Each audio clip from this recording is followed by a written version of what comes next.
Market update here on the 31st. Let's just go over the charts from yesterday. I'm going to go over the JP Morgan caller trade that they rolled. They had a caller trade going till the 30th, and they rolled that yesterday. So I'll go over that here in just a second. But let's go over the chart real quick. On the chart, on the lower time frames, the last video I made was during the day.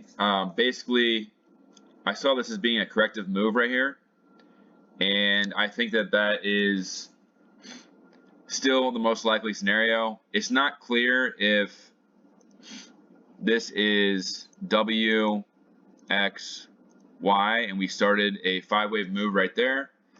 I think it's more likely that this is actually W, we're completing X, and we get a Y down here. However, the other possibility is if that were to happen, we would hit probably like 377 on Tuesday. So we'd probably have like a 1.5% fall back down here to the bottom of this range. And then we would go higher after that. The other possibility is that we got the ABC move finished right here. If that were the case, this would be B right here. So we would have A up here. We would have B down here. And what I think that would happen on this is it would also be WXY. This move would be WXY. So ABC, B, ABC. And then this move right here looks like a false fifth wave. It didn't come down here below the low. And so if that's the case, we probably started the C wave right here with the 5-wave move. Clear 5-wave move. And if that's the case, we're looking at a pullback on Monday as well to at least 380.60 to 380.13. So I think either way, you can see this is a 5-wave move. We're going to get a pullback on Tuesday most likely, unless we just get an extended 5th wave, which coming into this resistance area, I would say is less likely, but it could come up here to like 383.50 and then drop off after that. So we'll see. This would actually end up being, well, if that's a first wave, we're starting the C wave. If this is only an expanded flat, so W, X, Y down here, then this is a expanded flat. Like that. So we'll see. That hits the 1.23 fib on an expanded flat. Pretty normal expanded flat. If that were to happen, we would go down to 377, or we started the C wave. That would take us up to probably the 1.61 fib of the A wave, which is at 390.50. And the interesting thing about that is that would still be in the supply zone. We look over here on the daily chart. There's a supply zone right here that tops right around 390.50. So there's a chance we get a shallow second wave. And also you got the 20-day moving average is very, very close to crossing the 50. And that would be really bearish. If we get the 20 crossing the 50, that's going to be another catalyst for a big move down. You see right here, 20 crossed the 50, and look what happened. So I think that that can be delayed a little bit longer, but it's coming down, and I think that the momentum is going to take it down, and we're going to get first wave, second wave, and we should get a third wave. I think my target's around like 310 would be a good target. Third wave's probably going to have to go to somewhere in between the 1.61 and 2.61 fibs if this plays out, and then bounce and then go lower. So I think that possibly by January 20th, this will be completed for sure. I don't think that's going to take 3 weeks. We're probably going to be in the middle of a third wave by OPEX in January. And by February, I would say that this third wave should be done. If you look at third waves in the past, like this wave right here, it lasted about a month. So if we get to here about, let's say, like January 7 to 10th, I think we can get down here to 330 by sometime in February. We'll see though. I mean, the timing on that is hard to predict, but that's what I see. So right now, I don't see the possibility of a big move down, but I think we could hit like 377 and then bounce for a second wave. Dollar coming down.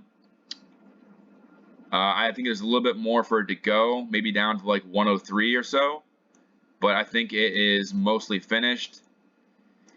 And if it keeps on falling and it gets past this area right here, then I would start looking at the possibility that I'm wrong and that we're going to get a different move on SPY.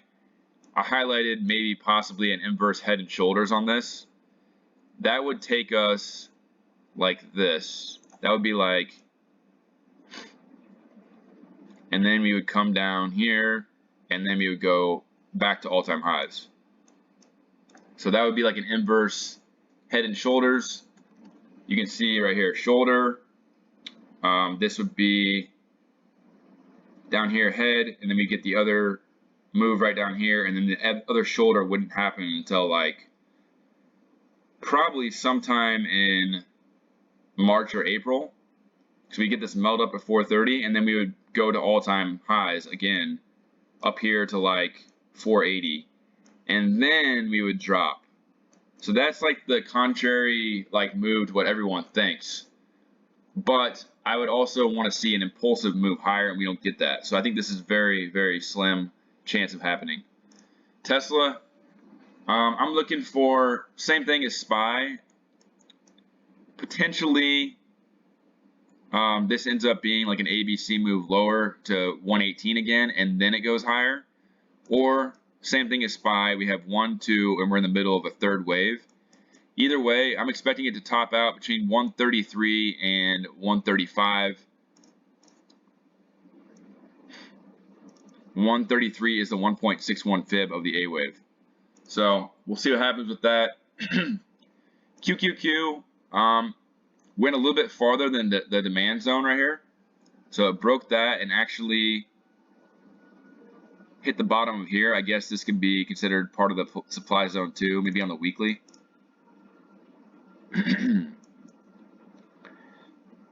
Yeah, so it basically hit the bottom of this and it's bouncing now.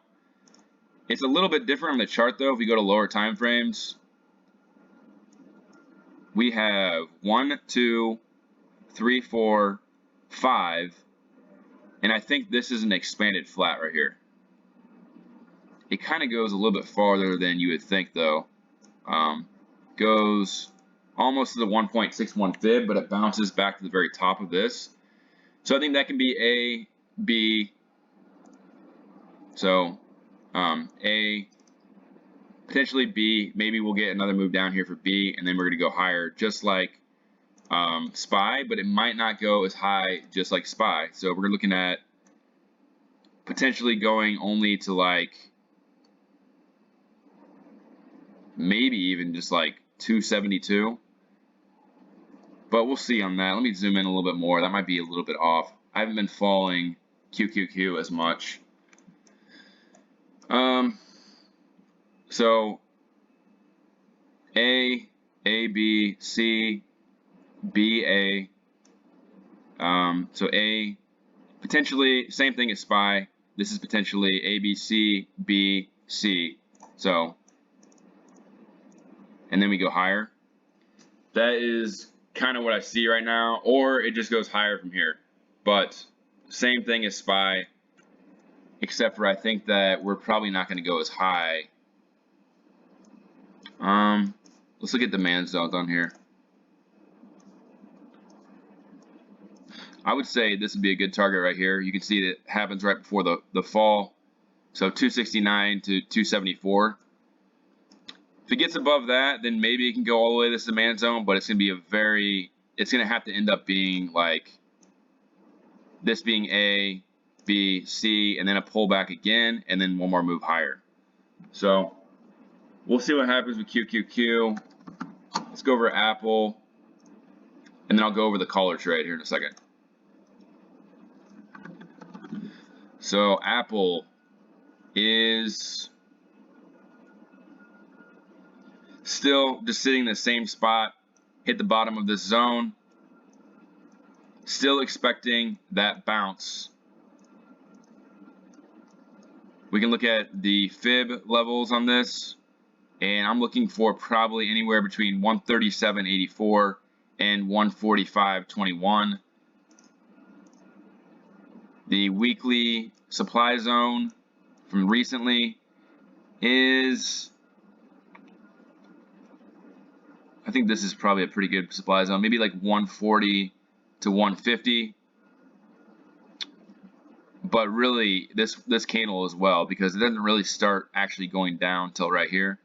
So I'd say we're probably going to hit like 137 to 140, I would say, for a B wave, and then we would get another move down to complete the overall WXY down here.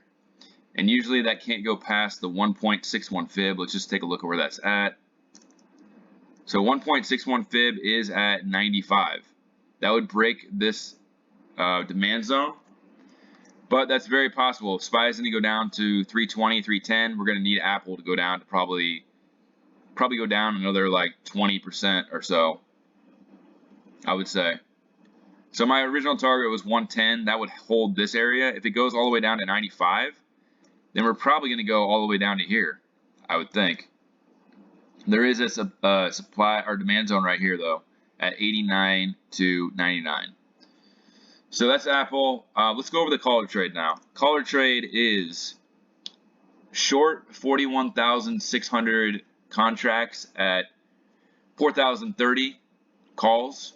So, and then they're long 41,600 contracts at 3,600 on the put side, and short 41,600 at 3,040 puts. What does this mean? That means that they definitely want March's finish to end below 4,030, and they want it to end below 3,600 as well, but they don't want it to go past 3,040. So that means that we're probably going to see a move that's going to be in between 3,600 and 3,040 in the next 3 months. So that supports the whole thesis of this going down to like 310, 320. So this move has been pretty predictable the whole time. You got W, X, and then this would end up being A, B, and C. The 1.61 fib of this A wave is at 297. So that's very possible. Other one is at 328 for the 1.23 fib. Anywhere between 328 and 297 is a possible target. 328, let's see, 305 would be in March 6th, 310 sometime in February. But either way, I think we're about to see a big move down in the next couple of months. So keep in mind that collar trade, because today or yesterday they had a collar trade at 383.5 and it finished at 383.9. So like, you know that JP Morgan, if they have a collar trade, they're going to try to make that profitable. They're not going to just put it on and lose money. So I would say being short right now is the best option. And maybe they'll play a trick and they'll melt it up first and then we'll drop. But I think that what we have here for a second wave and then move down is probably the best scenario. So let's go over Bitcoin and then that will do it.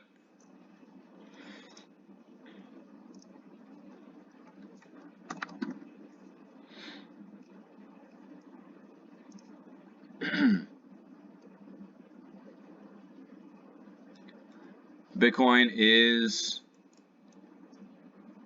just sitting there. It's waiting. I think it's waiting for the market to maybe finish that second wave. Maybe it'll come up a little bit higher, and then we'll get a big drop in Bitcoin as well. So I'm looking for 10 to 12K still, but really there's nothing to report. It doesn't hardly move ever. I think that's it for now. Keep in mind the collar trade. Have a good New Year's. I'll see you in 2023 for more updates. like, subscribe if you haven't yet, and I will see you here in a few days. Have a good weekend.